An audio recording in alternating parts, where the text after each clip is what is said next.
The U.S. announced a new $400 million package of military aid for Ukraine on Friday, as Kyiv struggles to hold off advances by Russian troops in the northeast Kharkiv region.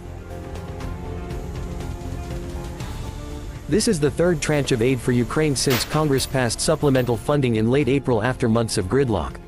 Ukrainian President Volodymyr Zelensky had warned Thursday that his country was facing a really difficult situation in the east, but said a new supply of U.S. weapons was coming and we will be able to stop them.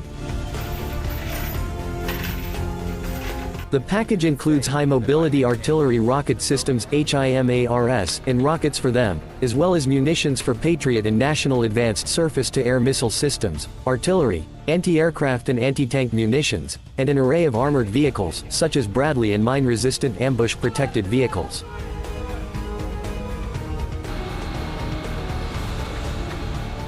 It will also provide a number of coastal and riverine patrol boats, trailers, demolition munitions, high-speed anti-radiation missiles, protective gear, spare parts and other weapons and equipment. The weapons are being sent through Presidential Drawdown Authority, which pulls systems and munitions from existing U.S. stockpiles so they can go quickly to the war front. Also on Friday, the State Department approved a proposed emergency sale of HIMARS to Ukraine for an estimated $30 million. State said Ukraine has asked to buy 3 of the rocket systems, which would be funded by the government of Germany. Secretary of State Antony Blinken determined that an emergency exists that supports the immediate sale to Ukraine. The systems will come from Army inventory.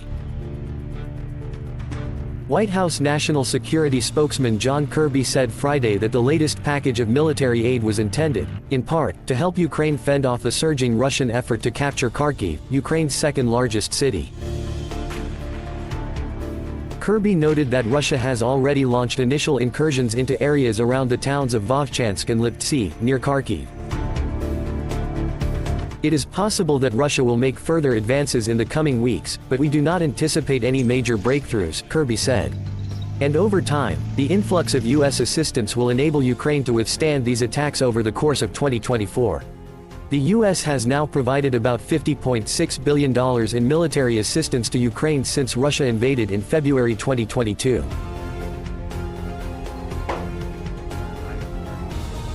Almost immediately after President Joe Biden signed the $95 billion foreign aid package, the Pentagon announced it was sending $1 billion in weapons through that drawdown authority. And just days later the Biden administration announced a $6 billion package funded through the Ukraine Security Assistance Initiative, which pays for longer-term contracts with the defense industry and means that the weapons could take many months or years to arrive. Russia has sought to exploit Ukraine's shortages of ammunition and manpower as the flow of Western supplies since the outbreak of the war petered out while Congress struggled to pass the bill. Moscow has assembled large troop concentrations in the east as well as in the north and has been gaining an edge on the battlefield, Zelensky said. Officials did not say if the latest package includes more of the long-range ballistic missiles, known as the Army Tactical Missile System, that Ukraine has repeatedly requested. The U.S. secretly sent a number of the missiles to Ukraine for the first time this spring and the White House has said it would send more. In one case, Ukraine used them to bomb a Russian military airfield in Crimea.